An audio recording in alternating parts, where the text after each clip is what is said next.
Hey guys, karibuni tena kwenye safari ya Asha na Snipe. Episodes zilizopita tuliweza kuona ambavyo Asha aliongeza bidhaa kwenye Snipe na pamoja na kutengeneza payment page. Hivyo yuko tayari kwa ajili ya kuuza bidhaa na wateja wake wanaweza kufanya malipo kwenye Snipe.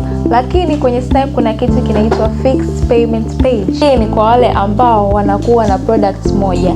Kwa mfano consultation services, na inakuwa na uniform price. Sasa leo Asha ataweza kutengeneza fixed payment page yake, na hizi ndizo hatua ambazo Asha alizitumia kutengeneza fixed payment page kwenye Snipe.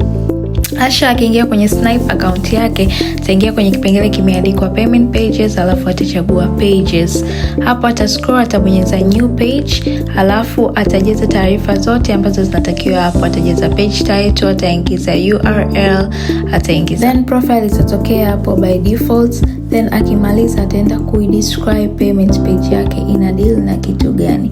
Alafu hapa unaona kuna page type, catalog na fixed. Hapo ndo ataenda kuchagua fixed, alafu ataweka amount na atachagua display currency, alafu display name, alafu akimaliza atabonyeza hapo pameandikwa add custom field. Hiki kipengele ni kwa ajili ya kujua information za wateja wako kama majina, namba ya simu na vitu vingine. Akimaliza atabonyeza hapo create page na fixed payment page yake itakuwa created successfully.